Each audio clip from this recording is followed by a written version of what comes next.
Friends నమస్కారం అండి. Welcome to information Telugu channel. PF అకౌంట్కి రీజైన్ డేట్ని ఏ విధంగా అప్డేట్ చేసుకోవాలో తెలుసుకుందాం. వీడియోకి లైక్ చేయండి, కొత్తగా చూసేవారు సబ్స్క్రైబ్ చేయండి.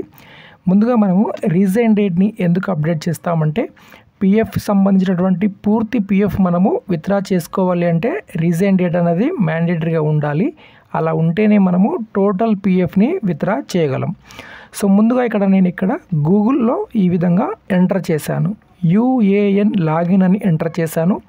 నెక్స్ట్ మనకి ఇక్కడ వెబ్సైట్ అయితే కనిపిస్తూ ఉంటుంది, UAN employees provident fund. So దీనిపైన క్లిక్ చేయాలి. క్లిక్ చేసినట్లయితే తర్వాత మనకి ఈ విధంగా ఓపెన్ అవుతుంది. సో ఇక్కడ మెంబర్కి సంబంధించినటువంటి యూఏఎన్ నంబరు, అలానే పాస్వర్డ్, క్యాప్చా కోడ్ ఇవన్నీ ఎంటర్ చేసి మనము లాగిన్ అవుతాం. సో ఇక్కడ నేను అన్ని వివరాలు ఇక్కడ ఎంటర్ చేస్తాను. తర్వాత మనకి ఈ విధంగా ఓపెన్ అవుతుంది ఫ్రెండ్స్. ఇక్కడ వన్ టైం పాస్వర్డ్ అనేది మనము ఎంటర్ చేసి క్యాప్చా కోడ్ ఎంటర్ చేసి సబ్మిట్ చేయాలి.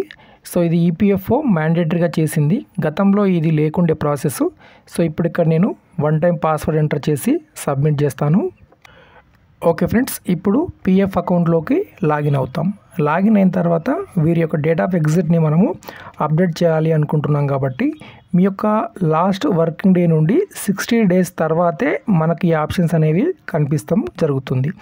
సో ఎక్కడ ఆప్షన్స్ కనిపిస్తాయి అంటే మనకి ఇక్కడ ముందుగా వీరి యొక్క సర్వీస్ హిస్టరీ మనము చూద్దాము. సో ఇక్కడ మనకు వ్యూ అని కనిపిస్తూ ఉంది కదా, దీనిపైన క్లిక్ చేయాలి. క్లిక్ చేసిన తర్వాత సర్వీస్ హిస్టరీ అనే ఆప్షన్ ఇక్కడ కనిపిస్తుంది. సో ఇక్కడ చూస్తే వీరి యొక్క సర్వీస్ హిస్టరీ ఎలా ఉంది, డేట్ ఆఫ్ ఎగ్జిట్ ఎలా ఉంది, డేట్ ఆఫ్ జాయినింగ్ అసలు ఉందా లేదా అని మనకు పూర్తి వివరాలు తెలుస్తాయి. ఓకే ఫ్రెండ్స్, సర్వీస్ హిస్టరీ ఈ విధంగా మనకు కనిపిస్తుంది. సో ఇది ఫస్ట్ కంపెనీ యొక్క డేట్ ఆఫ్ జాయినింగ్, దాని తర్వాత ఫస్ట్ కంపెనీ యొక్క డేట్ ఆఫ్ ఎగ్జిట్. ఓకే, మొదటి కంపెనీకి డేట్ ఆఫ్ జాయినింగ్ ఉన్నాయి, అలానే డేట్ ఆఫ్ ఎగ్జిట్ కూడా ఉంది. రెండవ కంపెనీకి చూసారంటే ఓన్లీ డేట్ ఆఫ్ జాయినింగ్ మాత్రమే ఇక్కడ మనకు కనిపిస్తుంది. ఇక్కడ డేట్ ఆఫ్ ఎగ్జిట్ దగ్గర మనకు నాట్ అవైలబుల్ అని ఉంది. సో ఇప్పుడు మనము ఇక్కడ డేట్ ఆఫ్ ఎగ్జిట్ని అప్డేట్ చేయబోతున్నాం. సో ఏ విధంగా అప్డేట్ చేస్తాము అంటే ఇక్కడ చూడండి ఫ్రెండ్స్, మనకు ఇవన్నీ ఆప్షన్స్ పైన మనకు కనిపిస్తూ ఉన్నాయి. దీంట్లో మేనేజ్ పైన క్లిక్ చేయాలి. క్లిక్ చేసిన తర్వాత ఇక్కడ మనకు మార్క్ ఎగ్జిట్ అనే ఆప్షన్ ఇక్కడ కింద కనిపిస్తూ ఉంటుంది. సో ఈ మార్క్ ఎగ్జిట్ పైన మనము క్లిక్ చేసినట్లయితే సో నెక్స్ట్ మనకు ఇక్కడ నుంచి ఎంప్లాయ్మెంట్ను సెలెక్ట్ చేసుకోమంటుంది. సో ఇక్కడ నేను చూపిస్తాను. తర్వాత ఈ విధంగా ఓపెన్ అవ్వడం జరుగుతుంది. ఇక్కడ సెలెక్ట్ ఎంప్లాయ్మెంట్ని క్లిక్ చేయాలి. ఏ కంపెనీకి మీరు ఎగ్జిట్ డేట్ ఇవ్వాలనుకుంటున్నారో దానిపైన క్లిక్ చేయాలి. తర్వాత మనకు ఈ విధంగా ఓపెన్ అవ్వడం జరుగుతుంది. ఇక్కడ లాస్ట్ వర్క్ చేసినటువంటి కంపెనీకి సంబంధించిన డీటెయిల్స్ ఇక్కడ కనిపిస్తాయి. అలానే లాస్ట్ వీరికి పిఎఫ్ ఎప్పుడు పే చేశారనేది ఇక్కడ మనకు కనిపిస్తూ ఉంది, ఆగస్టు 2023. సో ఇక్కడ మనము సెలెక్ట్ డేట్ ఆఫ్ ఎగ్జిట్ అనేది కనిపిస్తూ ఉంటుంది కదా, సో దీనిపైన మనము క్లిక్ చేస్తాము. ఇలా క్లిక్ చేసినప్పుడు మనకి ఈ విధంగా ఆగస్టు మంత్కు సంబంధించినటువంటి క్యాలెండర్ ఇక్కడ ఓపెన్ అవ్వడం జరుగుతుంది. సో ఈ ఆగస్టు మంత్లో మనం ఏ డేట్ ఎంచుకోవాలి అంటే ఈ ఆగస్టు మంత్లో ఏ రోజైతే మీరు లాస్ట్ డ్యూటీ చేసి ఉంటారు కదా ఆ రోజుని ఇక్కడ మీరు డేట్ ఆఫ్ ఎగ్జిట్గా చూపించాలి. సో ఇక్కడ నేను వీరిది 31st అని చూపిస్తున్నాను, ఎందుకంటే వీరు 31st లాస్ట్ వర్కింగ్ డే అని మనకు కన్ఫర్మ్ చేశారు కాబట్టి.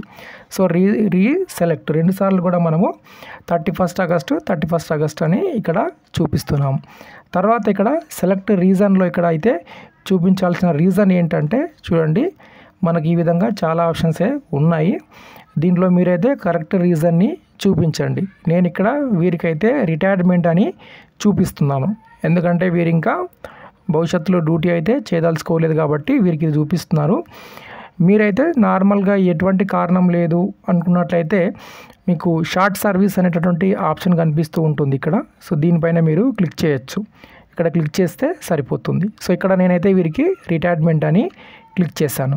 క్లిక్ చేసిన తర్వాత ఇక్కడ మనకు ఒక చెక్ బాక్స్ కనిపిస్తూ ఉంటుంది. సో దీని మీద క్లిక్ చేస్తాము. క్లిక్ చేసిన తర్వాత నెక్స్ట్ రిక్వెస్ట్ ఫర్ ఓటీపీ ఇక్కడ క్లిక్ చేస్తాం. క్లిక్ చేసినట్లయితే ఆధార్కి లింక్ ఉన్నటువంటి మొబైల్ నెంబర్కి ఓటీపీ వెళ్ళడం జరుగుతుంది. ఓకే ఫ్రెండ్స్, ఇప్పుడు ఓటీపీ రావడం జరిగింది. ఓటీపీ ఇక్కడ ఎంటర్ చేసాము. ఎంటర్ చేసిన తర్వాత ఇక్కడ మనకు ఒక థమ్స్ అప్ సింబల్ ఉంటుంది, అంటే థమ్ సింబల్ ఇక్కడ కనిపిస్తూ ఉంటుంది. దీని మీద ఇలా క్లిక్ చేయండి. క్లిక్ చేసిన తర్వాత కింద మనకు డేట్ ఆఫ్ ఎగ్జిట్ గురించి కొన్ని ముఖ్యమైన విషయాలు అయితే ఉంటాయి, వీటిని ఒకసారి చదవండి. ఇంకొక సలహా ఏంటంటే నాది, డేట్ ఆఫ్ ఎగ్జిట్ మీలో ఎవరు కూడా అప్డేట్ చేయకపోవడము మరీ మంచిది.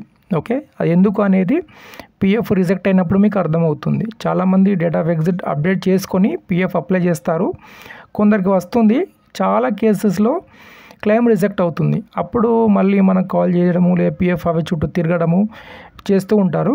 బెటర్ డేట్ ఆఫ్ ఎగ్జిట్ ఒక్కటి ఎంప్లాయర్ ద్వారా చేయడం అనేది మంచిది. ఓకే, దాని తర్వాత మనకి ఇక్కడ సబ్మిట్ అనే ఆప్షన్ ఒకటి కనిపిస్తూ ఉంటుంది. ఈ సబ్మిట్ పైన క్లిక్ చేయాలి. ఇప్పుడు ఈ విధంగా మనకు ఒక అలర్ట్ మెసేజ్ కనిపిస్తుంది, ఏంటంటే date of exit updated successfully అని. సో ఇప్పుడు అప్డేట్ అయిందా కాలేదా ఎలా చూడాలి? మళ్ళీ మనం ఇక్కడ సర్వీస్ హిస్టరీలోకి వెళ్ళి చూస్తే మనకు కనిపిస్తుంది. ఇక్కడ ఒకసారి మీకు చూపిస్తాను. ఓకే ఫ్రెండ్స్, చూడవచ్చు సర్వీస్ హిస్టరీ ఇప్పుడు నేను ఓపెన్ చేశాను. ఫస్ట్ మీకు మొదట్లో చూపించినప్పుడు ఇక్కడ date of exit not available అని ఉంది కదా.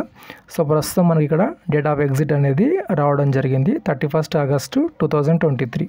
సో ఈ విధంగా పిఎఫ్ అకౌంట్కి డేట్ ఆఫ్ ఎగ్జిట్ అనేది అప్డేట్ చేసుకోవచ్చు. మీ యొక్క అన్ని వివరాలు కరెక్ట్గా ఉండి, మీ కాంట్రిబ్యూషన్స్ అన్నీ కరెక్ట్గా ఉండి ఉన్నప్పుడు.